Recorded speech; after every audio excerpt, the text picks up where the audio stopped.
Everyone loves happy hour, and no one makes an hour happier than actress, comedian, author, host, and self-proclaimed hat girl, Dee Dee Sorvino, who each show serves up an hour of good times and great conversation. Food, culture, fashion, current events, history, or just good gossip. Grab a cocktail and take a seat as Dee Dee shares stories, talks with friends, and makes you wish you could keep the bar tab open all night. Where there's a party, there's Dee Dee, and you are invited. Sit back, relax, and enjoy Drinks with Dee Dee. Here's your host, Dee Dee Sorvino. Hey everybody, happy holidays. We're into December when I start to wear all the holiday hats. I'm Dee Dee Sorvino, your host of Drinks with Dee Dee. And I'm already drinking, of course. We drink, we talk, we party. That's what we do here. If you're wanting to have a script, go somewhere else. If you're wanting to have a textbook show, not for you, not for me, not on this program. We just have fun. We just want you to hang out and feel like you're a part of our family. And we really are a family now at Drinks with Dee Dee. We support each other, have fun, drink, and just talk about what the heck's going on. So on the show today, we're going Texas. We're going big. We're going big sky. We're going, well, I guess that's more Montana. But when I think of Texas, I just think everything's big. You know, and they love to push that. And it's true. It's a great state. I've got my sort of cowboy hat on. Usually it would be some Christmassy or holiday or Kwanzaa or some festive hat, which I usually wear festive hats anyway. I've got a few of my hats behind me because in the intro, as you heard, I'm a self-proclaimed hat girl. But we're going Texas today. And I was thinking, well, what drink should I go with? And I love all liquor except beer. I don't like beer. I've never liked beer. It smells like pee. It looks like pee, and I've tasted it, and I've never tasted pee, but my guess is that's what it tastes like. No thanks. So I looked, I was like, what would be the drink of Texas? And surprisingly enough, it's the margarita. Because you remember, Texas was a country before it was part of the United States. And, it's not Mexican per se, but you always have the margaritas at the Mexican restaurants, but you have them at Tex-Mex restaurants as well. So we have some Texas experts on the show. I want to know what the real difference is between Mexican food and Tex-Mex. That's one of the things I want to bring up since we're here at the bar, the virtual bar. I'd rather be at the real bar. Wouldn't it be fun? I always say, can we just do this at a bar? Nope. Because you know what? People listen to podcasts in their car and they don't want to hear the dude yakking in the back. They don't want to hear bottles clanging. They don't want to hear all those background noises. So we're not allowed to do it. So, okay, fine. So we do the virtual bar. So anyway, the drink is a margarita. Look, it's beautiful, isn't it? Even though I kind of like put the podcast a little bit in the dark, because I feel like, hey, bars are in the dark. So that's what we do. Got the hats in the background. It's dark and we have fun. But here is my margarita. And I'm using Patron. I was kind of looking for a Texas tequila, but I didn't really find one at the liquor store. At the liquor store I went to, Celebrations in Jacksonville. I went with Patron, which I love. You know, I just love Patron Silver. I just think it's a nice, clean, limey taste. And I did a mixer because we're on the road. I'm in a hotel. You know, I did a movie in Jacksonville. We're still here. Paul doesn't want to go into the cold weather. So here we are. But I'm having a wonderful margarita. The mixer is 1800. You know, I've used it a couple times on the show, and look, it's getting to be at the bottom. I drink every bit of that, by the way. I'm sure you're all shocked because I can drink. I've been very drunk on the show before. It's not as good when I get really drunk. It's a little drunk, it's okay, but I can at least function. I'm a functional drunk where some people, they'll get sick, they'll fall on the ground, they can't, not me. I can function till the end, just not very well. So, but today I'm not. Today's a great day. We're going to talk about Texas. And you know what? I think we should just bring in our guest while I take a sip of this wonderful margarita. Again, you're at Drinks with Dee Dee. I'm your host, Dee Dee Sorvino, having a margarita because it's sort of the official drink of Texas. God bless Texas. But I chose this to be the episode of Don't Mess with Texas. I'm telling you, you don't mess with Texas. Texans mean it. I've been to Texas enough time to see enough bumper stickers that say Texas. Okay, who's got the bad audio? Who's got the bad audio? I know Not it's not I. Caperton. I don't think What's it's going me. on? Is it me? I just joined. I don't know. Suanne, I think it might be you. Okay, I'll come right back. You're in the black. You're in this weird, like, poltergeist-looking screen. Yeah, I was gonna say paranormal activity. It was the inside of a hat. Something's done. I'll be back, guys. Yeah, Suanne, you're the culprit. It's poltergeist. So welcome, everybody. Today's Drinks with Dee Dee, we're talking about Texas. I was inspired by our good friend, Jeff Caperton, who has a new podcast that looks like the Emmy Awards. So let's give it up for Jeff, because you know what? Hey. And he's like Mr. Podcast now, movie maker, shirtless model. He's doing it all. So we love to support our family who drinks and Dee Dee. So we're featuring Jeff today and what he's doing and what's going on in Texas. And Jeff, congratulations on your new podcast. Thank you. I'm really excited about it. We actually already got the first episode in the can. It hasn't dropped yet because we had some technical issues because I didn't know what I was doing. But we're trying to fix those, and hopefully it'll drop here in the next couple of days. So it looks like it's about movie making in Texas. It is. Well, it's called Texas Backstage Pass, and it's pretty much a resource for people that are in the industry, not just in Texas but everywhere, to see what we've got in Texas and to highlight facilities, studios, service companies, different executives and talent, just the different resources that filmmakers would have if they came to Texas. I'm from Texas and I've lived here for a really long time. I did my time in California and all that, but it was funny though.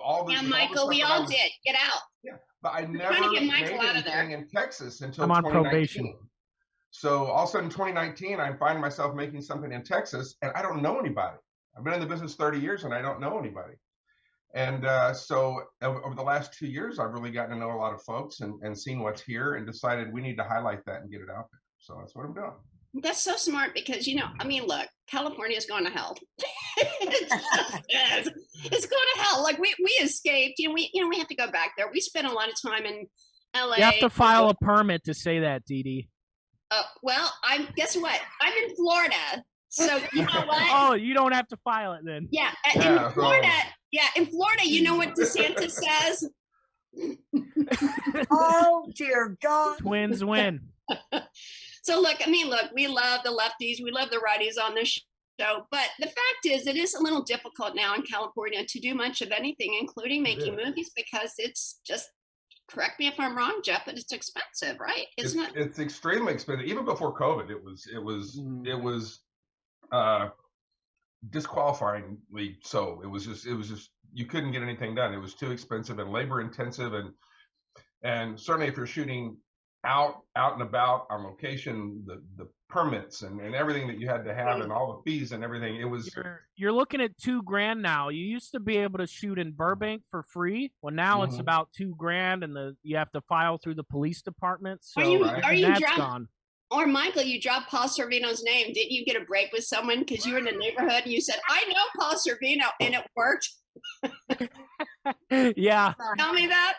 Yeah, exactly. They were like, "We're gonna charge you a little bit extra," and then I mentioned Sir Paul, and they're like, "Oh, well, I know so and so and so and." No, Paul's totally Kevin Bacon, but better. Kevin Bacon, what was it, 5 or 6 degrees of Kevin Bacon with Paul? It really is like 1 degree. There's always, they all know Paul. He's been around a long time. So Jeff, congratulations. We'll come back to you. But Matthew, you're a movie critic, so there's been a lot of, but first, wait a minute. I'm sorry, Jeff, what are you drinking? What is wrong with me? What are you drinking? Right. Well, since we're talking about Texas, I brought a few things. I've got my J.R. Ewing bourbon. It's got a Texas name on it, but like Dee Dee, made in Kentucky. Don't let Mary Crosby touch that. Love it. I had my Duke bourbon, but I already got into it, and it's and then Dee Dee's favorite, Tito's vodka, made right in Texas. Good one. Love it. Love it. A little had to mention the Shiner Bock. So I love that one. That's like my favorite beer. And a little Deep South eggnog for the holiday season. Ah, nice. Well, we're It's ready. actually It's just bourbon. December. Wow. So I've got it all right here, and I'm going to be hammered by the end of the show. So Well, that's the goal. That's I'm always going to the go to a goal. production meeting. So yay! We're celebrating. We're celebrating your for sure success, of course. So that's great. Thank you all very much. And Thank by the you. way, because we all wish everybody well in our family. So this is a margarita. I found out that it's the official drink of Texas, not Mexico. So of course we have to go because it was created in Texas. I didn't know that. It was. So were the nachos. Well, that makes sense to me. But I really kind of thought margaritas were Mexican. Nope, Texan, but no surprise. So I'm sorry, Matt. Let's come back to you because you're an amazing movie critic. And by the way, as we're saying congratulations to our family of Drinks with Dee Dee, congratulations to you with your projects, with the directing and acting. And wow, it looked great. Maybe just give a really little recap for everybody. So in October, I directed Who's Afraid of Virginia Woolf, everyone's favorite rom-com that's cocktails and mind games and 3 hours and 45 minutes. So, but that was a lot of fun. These were actors that I had the show cast before COVID, and then they stuck with me. We actually directed another play. I directed them in another play last year because we had the time and the space and the grant and everything like that. But we were able to actually finally get George and Martha, Nick and Honey together in October, and it went really, really well. And as soon as that was over, I jumped into another play called Elizabeth Rex, which was a play about an encounter between Queen Elizabeth and Shakespeare. And I kind of came off the bench as comic relief. So that went through November, and it's fun. But I'm glad I'm done and having drinks with you guys, and I'm not even thinking about theater until probably after the holidays. I'm directing a show in July, but I'm not even thinking about that right now. I'm just here with you. And to show you that I am fair and balanced, I have Shinerbach and Lone Star. So good man. It's okay. There are good beers on both sides. It's all right. So, got it. Well, I hate beer, so you all know about that. I don't. I'll have yours. Shiner's one of the best, though. Shinerbach is great. And Shiner's very good beer. One of the greatest plays I've ever directed, and it's one of the greatest playwright to come out of the state of Texas, is the great Horton Foote, our American Chekhov. And I got to direct The Trip to Bountiful twice. And while I was working on that, the only thing I would allow on set afterwards was Shiner. That was the Texas beer of my show. So l'chaim, everybody. Well, now that Jeff is making movies and projects in Texas, perhaps he can bring you down and do that show, because they do theater on TV and wherever else now. Jeff, I'm sure you have a couch. That's all I do. I actually have one in my garage right now. So yeah, that's great. No, I can do the play in my garage. Besides the state of Texas having a great music history, which I'll get into later, but man, the films, there's great. I was going through, and oh yeah, sure, that too, Michael. You mentioned it. I had a prop. I was thinking of films like Giant and The Last Picture Show and Lone Star and everything. The one I want to bring up right out of the gate, it's one of my all-time favorite underappreciated films, is a 1985 comedy called Fandango. And it's set in Austin, Texas. It's four guys it's the weekend after graduating college, and they're supposed to report for the draft. And they go on one big road trip to Mexico. And it was directed by a then unknown Kevin Reynolds. This was his first film, way before Robin Hood and Waterworld. Waterworld, yes. Judd Nelson was the big name in this because this was before The Breakfast Club, but it was after he'd done a film called Making the Grade. And the other big star was a then unknown named Kevin Costner, who was already famous for being cut out of The Big Chill. This was before Silverado. But this is one of my all-time favorite road trip movies. And it looks, if you look at the ad campaign, it looks like a kind of horny college guy movie, and it's way more than that. It's got heart. It's got a great soundtrack. It's on Warner Brothers if you can look for it. There was also unknowns, and then unknown Susie Amos, the then unknown Glenn Headley. It's just a lovely picture. So look out for that if you can. Matthew, you're so great because you always pick out these jewels. And it's like, well, I kind of remember that, but I didn't see it. So of course now we're all going to watch it because that's great. Yeah. So yeah, I mean, in Texas, it's so big, and that's what they always promote. But it's also business friendly. I mean, you are able to actually do a movie and not go broke. Like in California, it's just California's been Hollywood and been the boss for so long. I just think they kind of overreach, and now people are looking elsewhere. And I think they should look in Indiana too. But Texas They need a film commission and they need tax credits. And they we do have a film commission. We can't have tax credits because we don't have taxes. So it's something you don't have. In Texas, So no taxes. We do have a grant. Credit We do have a grant right program. Of course, it's not like the tax incentives where you can actually use them as collateral and borrow against them. So you can't do that, which creates some issues. But there's so many small towns, and even some of the bigger cities, but some of the smaller towns are so friendly to filmmaking. Yes. And they will bend over backwards. We shot a movie last year called His Stretch of Texas Ground, and we shot it in Bastrop, Smithville, and Dripping Springs.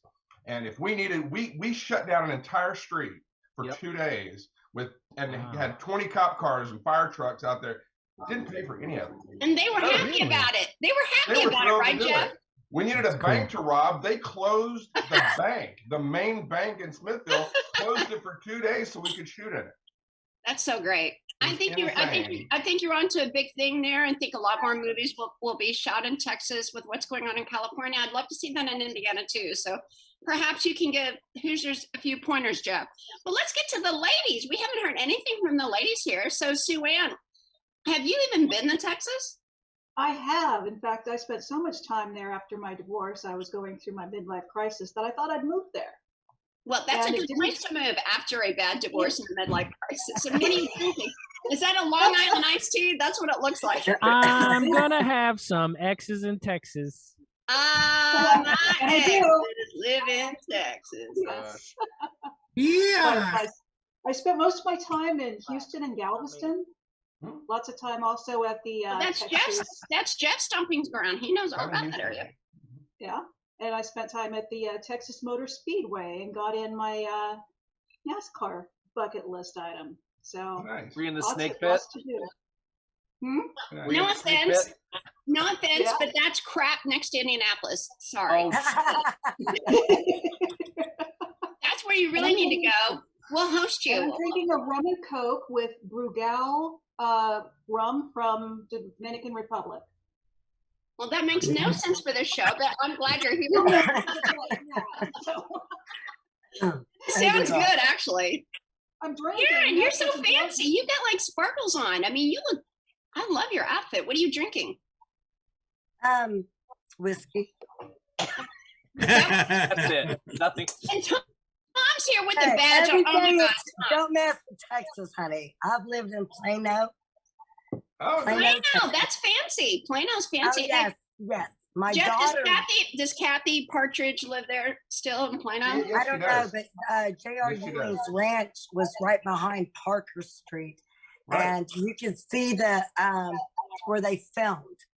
And back in the 80s, we lived there. It was a gorgeous community, and very really beautiful. And then we moved to Three Rivers, Texas, which, well, wait a minute, Jeff. My daughter lives in Sweetland. You know what I mean? Yeah. Sugarland. Sugarland, not far from me. Oh, yeah. Jeff knows that area. That's his turf. Yeah. You should hit her up. They're multimillionaires, her and her husband. Well, nice. And if you need a diamond ring, Cartier is what they deal with. Now we need an investor for Jeff's next movie, Trap Plane 2. We're all on the plane. Not the old plane. That's right. Not the old plane because it blew up. We have to find a new plane. We have to find a new trap plane. Yeah. So we're all, well, Jeff, I mean, this would be a great, manifest, right? Everybody on the show, they could all. It would be something, yeah. Thank God you you do it like those old 70s airport movies, where there's like 20 different stories running simulaneously based on each person that gets on the plane. You've got Dean Martin and all these different people. Yeah. As long as Jacqueline Bissette's there. Yeah. At least you're alive, remember? Oh, we have a sheriff in town. Oh, you do, Tom. Oh my gosh, you are so Mr. Texas. I love it. I got a Texas Ranger badge somewhere in my prop stuff. Could I find it? No, so I went with the U.S. Marshal one. I'll take it. That looks like the Walker Texas Ranger badge, though. So well, that's pretty close. It does. It's pretty close. When you logged in, I thought you were Barry Corbin sitting down. I know. There. When you guys gonna do a buddy cop film? Buddy Ranger picture. Good one. Oh, no, you look like that oatmeal guy. The Wilford Brimley? Wilford Brimley. Wilford Brimley. Yeah, Wilford Brimley. The last film I did, that's what the director kept calling me, and I said, I wish people wouldn't do that. You know what? Say what you will about that. when he died, because everybody talked about diabetes. Put in his one scene in Absence of Malice, where he absolutely verbally eviscerates everybody in his path. Yes. There's your I'd diabetes like to right see there. There you go. You got it. Of course, there's always 1 degree of separation from Paul Sorvino, but Paul knew him, and he said he was a very, very, very nice guy. He was in the Firm. He was he was a badass. He was a badass in Yeah. the Firm, right? He was a badass. And of course, Paul was the mob boss. I'm sure that's a shock to everyone, but Badass. But but Brimley was a badass. He was great in that movie, and Paul said he was a great guy. So yeah. There's also he was a great character actor. Speaking of Horton Foote, there's a great film also shot in Tender Mercies that Brimley was in with Robert Duvall, directed by Bruce Beresford. Duvall won a Best Actor for it. I believe that. God, I'm looking at my notes. That was shot in Waxahachie. That several films were done, but yeah, that's also a great film. Gesundheit. Yeah. Hey Jeff, I'm so thankful you're alive. I mean, that was unbelievable. I thought you all did that, like do it on purpose. I was like, oh, well, no, we weren't using the plane when it crashed. We weren't there. It just happened to be the same plane that we used 4 years ago when we shot the movie. oh dear God. Yeah, that we was weren't on amazing. it. It was always I a fun thought thing. I thought it was like a movie thing, And No. In fact, we never even left the ground. We shot everything on the tarmac at the airport. We never even left the ground on the plane. But it's always the fun thing with Jeff. I always go back to Trap Plane, even though he's done a million things. I go back to that because I always thought it sounded kind of fun. And we were talking about a Trap Plane too, and Paul could be the president or something, whatever, something. And then it blew up. But I'll tell you, the screenwriter is writing his little fingers off for Paul right now. So. Well, you can include Karen, okay? Hello. Yeah, I think everybody here should be on the Trap Plane for whatever reason. You're right, and Jonathan, find Jonathan, get him on. Yeah, of course, we'll just include everybody. But so I think since Matt's here, Fran should be the captain or the pilot. I could see that she could totally be a pilot. Oh, your boss, what are you? Or am I drunk? No. That's okay. That's the show. That. That's what we do. Your Just eyes don't call me deceive Shirley. Hey, Michael.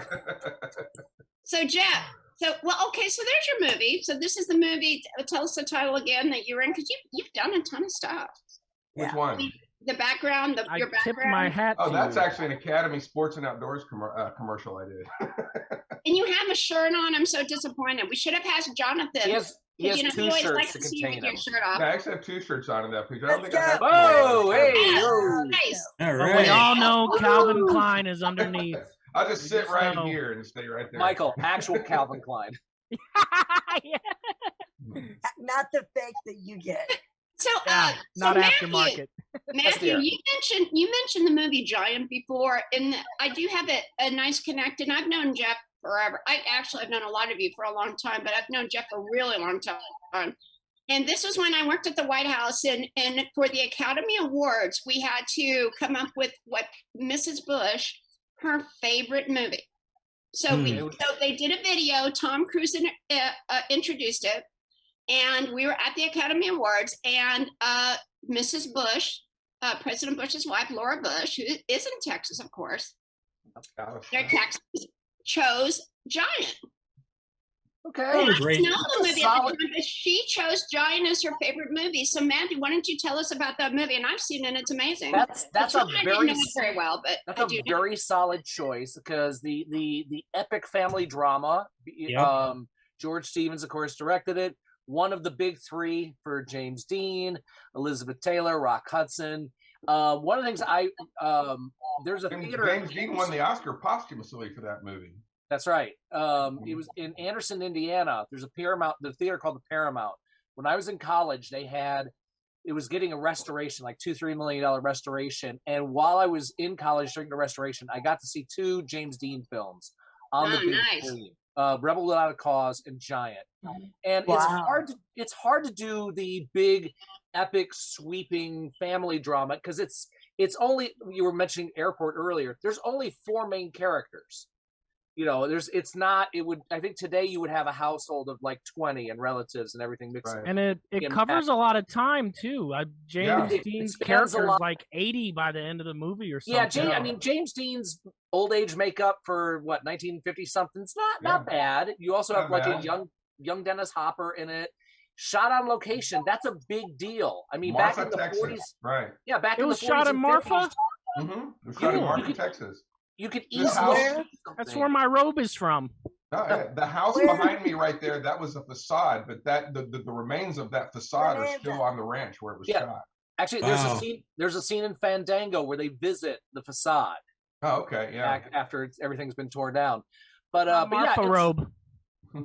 A really well done family drama. In fact, it reminded me what's it about, Matthew? Tell us like the gist, and there's a reason I'm asking you. Well, you have Rock and Liz getting together as a couple as they're being kind of arranged together. You got Mr. Handsome behind Jeff, kind of throwing a wrench in things, and family planning just doesn't always go according to schedule, and that's kind of what this film covers over several generations and in about 3 hours. Yeah. But here's why I think Mrs. Bush picked it. In fact, I know that's why. Okay. Because you have people like talking about why are you being mean to the Mexicans? What is your problem? Yeah. Bring them in. This is wrong. Because President Bush and Mrs. Bush were all about bringing in immigrants. Because it was controversial at the time, still is to a certain degree. But I think they chose that movie to make a very broad statement of like, look, let's welcome these people to our country, and exactly that was a big part of it. That is why Mrs. Bush chose it, I'm sure, because. That was a big push for President Bush. No, you're right. So you're saying there's no wall around this house in the background. Yeah. And you really saw the conflict in the movie between the old Texas crew, Bick and his family, which is Rock and his family, who saw the Mexicans as subservient and whatever, and basically ranch workers. And then Elizabeth Taylor, who basically came from the East Coast, from a wealthy horse ranching family. And she was just, hey, come on in the house, and hey, I'm going to go into your little community where y'all live and give medical care to your kids, and and just therefore you're a troublemaker. So, and they really clashed about it in the movie. When you're in the First Lady, there's always going to be a message with the Academy Awards, but they liked her. They didn't like President Bush as much as time, but now they love President Bush. He looks, and I worked for President Bush. I love him, but that was the message, and that was the big contribution to the Academy Awards. And I always thought that was a really great movie. But for me, I just love the show Dallas. Yeah. I can't help it. I skip right over the movies and go to the show Dallas because I was glued to the TV every Friday night, to JR, to the whole thing. And I love JR. I don't know about you all, and some of you may be too young, but I love JR. Who shot JR? No, I like Bobby. I even liked the Of course you liked Bobby. Dee Dee, I made a Mary Crosby joke earlier in the show. So yeah. I caught that. By the way, tell Victoria Principal to call me. So I watched those workout videos. Never did them, but I watched them. Yeah. A lot of us did. Yeah. We learned a lot from them. Years old. That was a big deal. Yeah, Tom, what if, Tom, you're making movies. I mean, and you shared, is it okay? And well, I'm going to share it. I apologize because you didn't tell me I couldn't. You told me earlier today that you were trying to talk your wife into moving out of California to Texas, and I applaud that. So any on that front? Yeah, well, she's a born and raised East LA girl, and it's like, you got to move.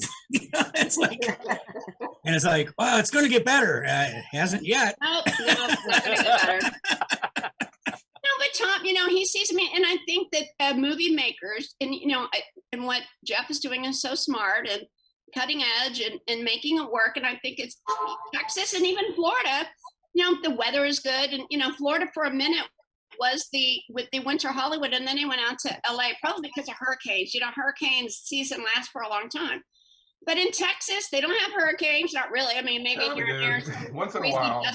Yeah, well, in Houston, that's right, here and there. But for the most part, they just have electricity that goes out. When they do yeah, but the state's Not big. everyone.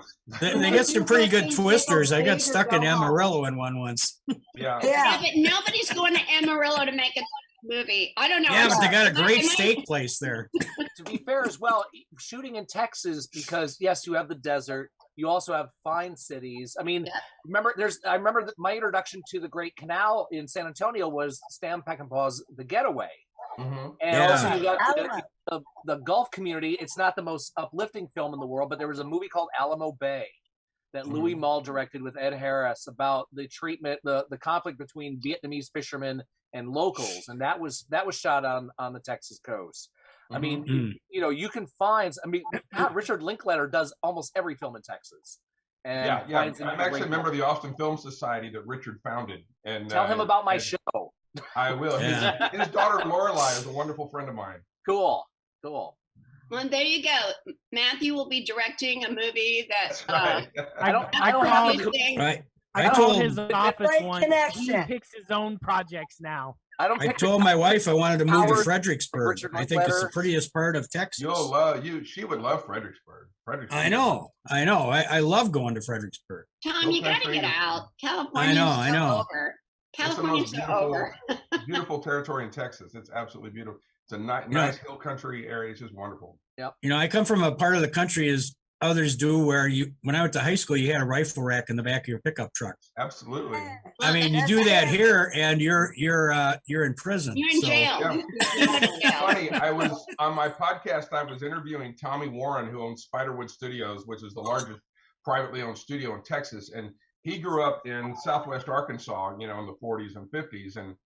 And when he would go to school and rode the bus, actually he ended up driving the school bus when he was 16. But back then on Fridays during hunting season, the kids would actually bring their hunting rifles to school. They'd bring them with them on the bus. Yeah. Ride the bus to school, go to school, and then go hunting after school. Take your rifle on the bus. Put your rifles on the school bus. I had on my vehicle, but I use it for my baguette. That's where I keep it. I learned to shoot in high school. We had a shooting team. Yes. And we competed with other high schools. And it's like when I tell people that, it's like, no. Yeah. You're going to move to Texas. I know you are. I know. I do too. So Jeff, tell us more about your podcast and your mission, because I really think you're going to build an empire. I'm so proud of you, and I've known you forever. And you know, and I don't want to be, you know, bring back the like your it's not hold my beer with Jeff. But I have to interject this because Jeff brought it up. Hold my drink. Well, you know what happened was Jeff told the story, so I could say it because Jeff brought it up. We were at an event in Florida on Dee Dee's birthday, and we were at the hotel bar. We were at this large event, and Dee Dee was the head of this whole giant thing. Of course. So it was her birthday. So there's like 200 people at this thing, and everybody's at this party at the bar. And because she's kind of the head of it, and it's her birthday, everybody's sending her over a drink. Everybody wants to buy her a drink. So Dee Dee and I are standing at the bar and we're talking, and people just keep sending drinks. And Dee Dee, being the good host and not wanting to get hammered out of her mind, just pushes the drinks down to me. And I'm just, as fast as I can. And the next thing I know, I'm waking up in a friend of ours' hotel room the next morning at like noon, just with literally one of the worst. I missed the entire event. I was completely hungover for 2 days. I missed the entire event. Jeff, you're such a good friend. I mean, you just did that. You were great. I was just trying to make you look good, Dee Dee. I know, and you did, and I love it. Designated drinker. Yeah. And I'll never forget it. But clearly now, I don't care if I get hammered in front of everyone. Our poor friend Ed, because Ed literally carried me back to the hotel over his shoulder. Ed's like 6'5". No, but Jeff's a big guy. Jeff is I'm 6'2". And Ed is even bigger. Ed threw me over his shoulder, and the bar was down by the river in Jacksonville, and the hotel was like up the hill. He carried me up the hill back to the hotel and couldn't find my room key, so he put me in his room, and he went and slept with somebody else. So, hell of a good guy right there. Oh, darn, I have to sacrifice sleeping with someone else other than Jeff. Well, I've actually slept in the same room as Ed, and those days, I'm telling you. You got it made. Those aren't pillows. Yeah. When I mean, look, when you go through the battles with people, you're friends forever. So thank you, Jeff. And I'm so proud of you because you've got your podcast and your movie empire and all of these things. It's just incredible. And I remember Kim, I'm just trying to pay the rent. but you're going to. No, I think you are on your way to huge. You'll be the Steven Spielberg and Martin Scorsese and Cecil B. DeMille of Texas. Awesome. Well, Heidi will be glad to hear it because she's getting tired of this poverty thing. It's getting really old. I'm sorry, but I don't quite believe that when you're like doing all these movies, you've got your really great vehicles, you've got your big pool in the background, whatever. You're like